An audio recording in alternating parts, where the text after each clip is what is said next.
Hey writers, welcome. I'm Rebecca Pickens. Today we are going to talk about character descriptions.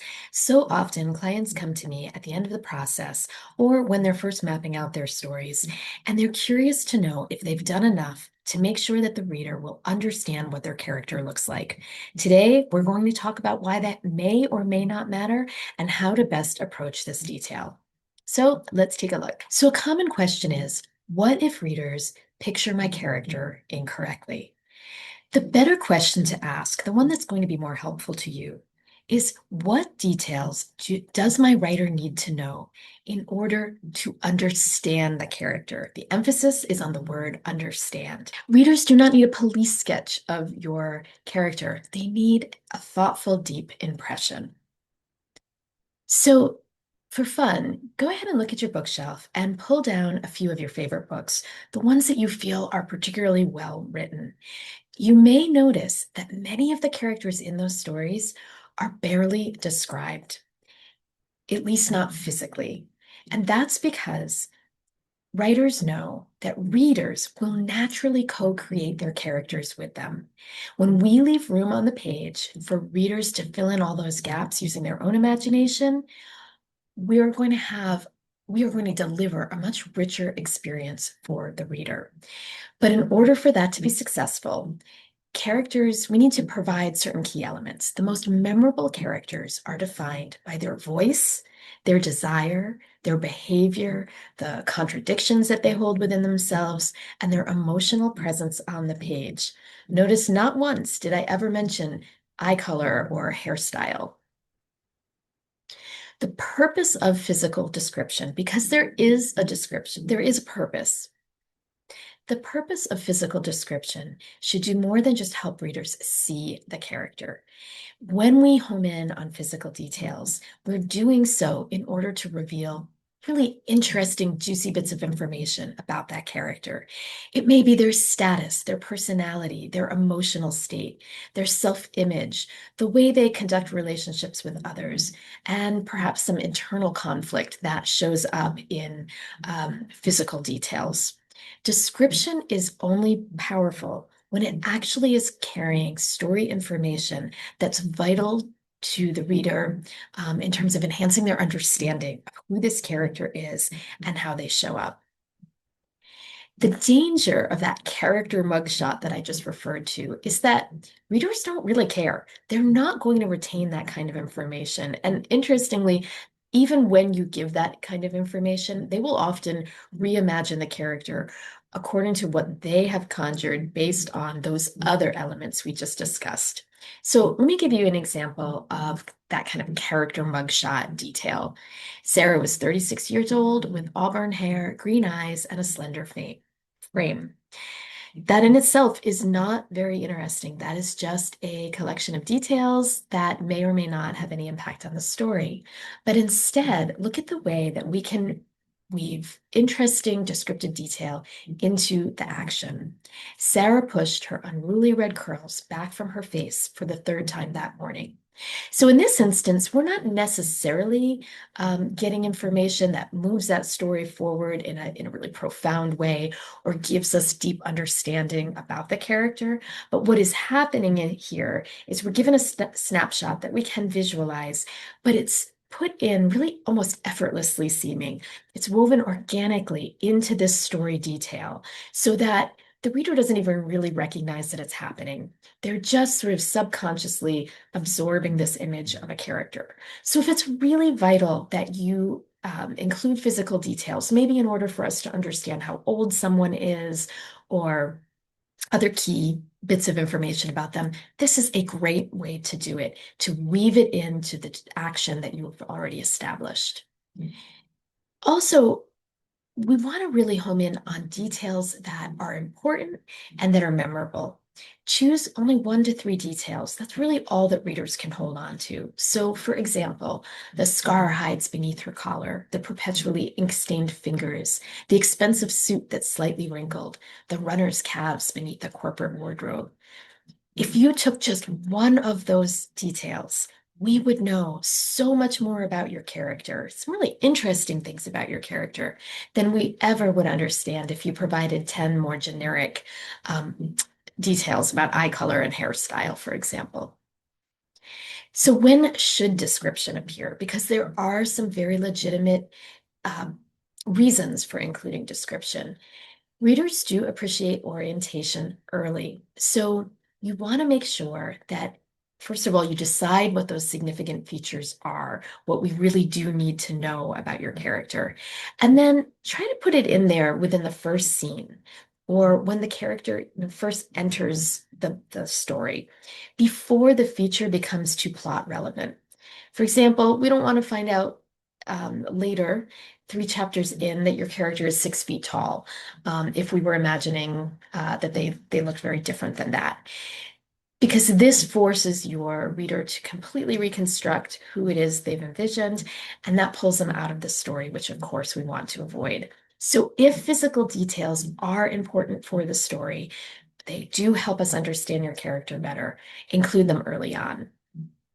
Now, there are ways to really naturally introduce description so that your reader doesn't even notice you're doing it, but they do find themselves getting a more and more clear understanding of your character. One way you can do that is through action. His knees protested as he climbed the stairs. So this is a very relevant kind of descriptive detail because it may be telling us something about your character's health or their age, something that's going to be interesting and noteworthy. We can also include description through habit. She was forever tucking loose strands behind one ear. So if there's a particular habit that tells us something about your character, if they are overly self-conscious or nervous or really charismatic, those kinds of habits that a character may exhibit can be very revealing. We can show descriptive details through environment. He ducked beneath the low doorway without thinking, or through clothing. But here we want to make sure that the clothing is really distinctive and it tells us something important about your character. Her tailored jacket looked out of place among the muddy boots. Through interaction, everyone turned when she entered, not because she was loud, but because she stood nearly a head taller than everyone else. So you see how we are providing descriptive details that are relevant, that are interesting, that are a little bit different than what we might expect, and that probably tell us something important.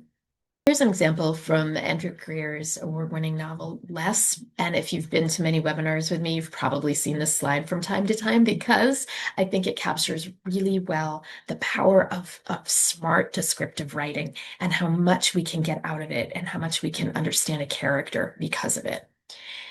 Look at him, seated primly on the hotel lobby's plush, round sofa, blue suit and white shirt, legs knee-crossed so that one polished loafer hangs free of its heel. The pose of a young man. His slim shadow is, in fact, still that of his younger self. But at nearly 50, he is like those bronze statues in public parks that, despite one lucky knee rubbed raw by schoolchildren, discolor beautifully until they match the trees.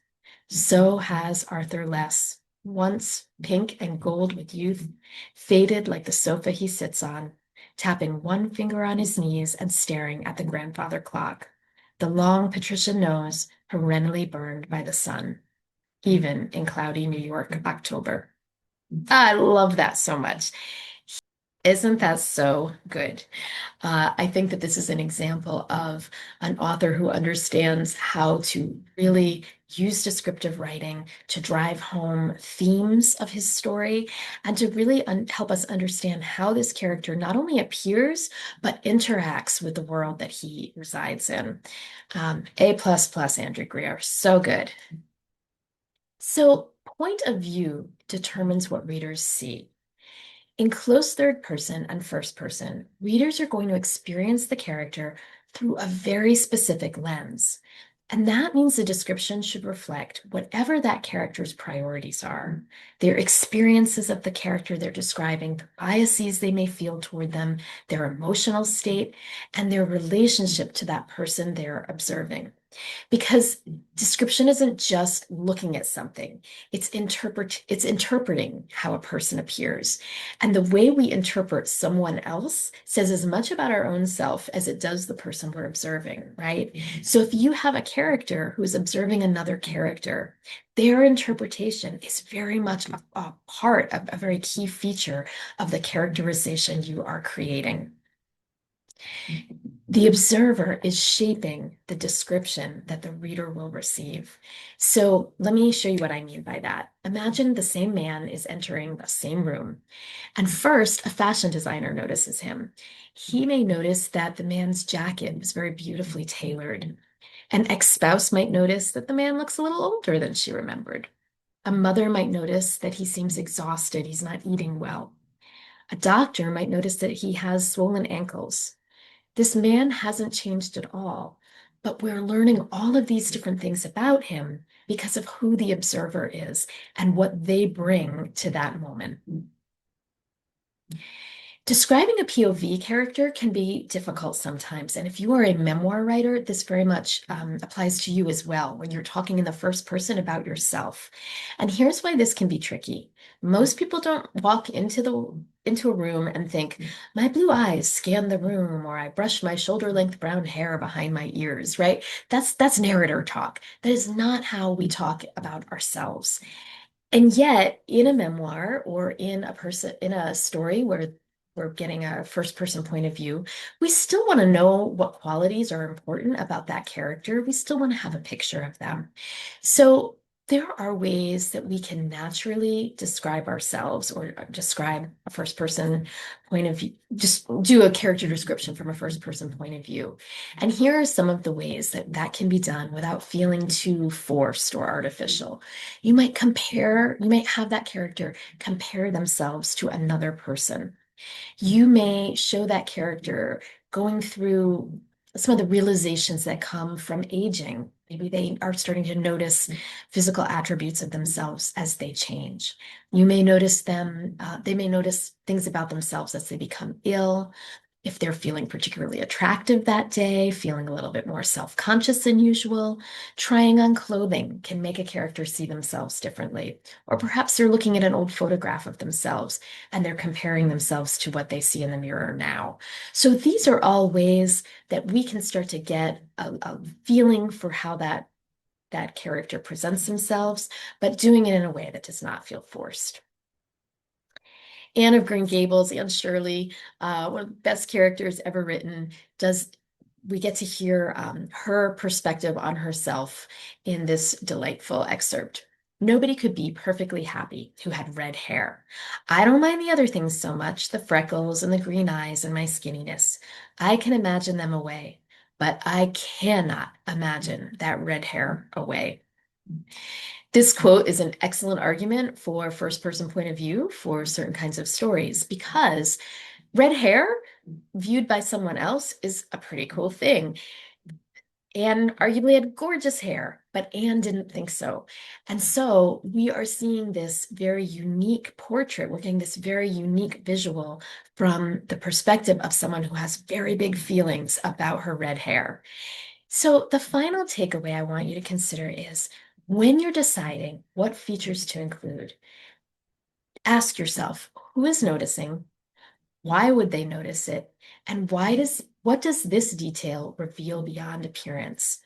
When the description just really emerges naturally from point of view, it stops feeling like description and it's going to start feeling instead like part of your story. I hope this video was helpful. If you have any questions at all, please stick them in the comments section. I would love to talk about them with you.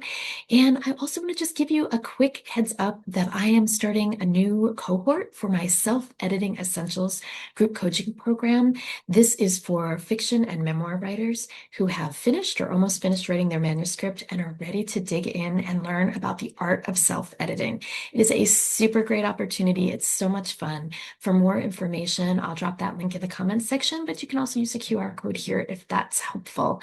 And finally, I just want to let you know about Story Circle. This is our free weekly writing sprint. We get together every single Wednesday, or almost every single Wednesday, at 3 o'clock Eastern Time on Zoom. You can use that QR code to learn more, or you can check out the link in the comments section. But basically, it's just a really casual, easygoing time. We get together, we write on camera. You actually can keep the camera off, you can keep the camera on, whatever works best for you. But it is seriously one of the most focused hours of writing I get every week, and the people who join say the same thing. So please check it out if that's of interest to you sometime. Keep in touch, everybody. Happy writing.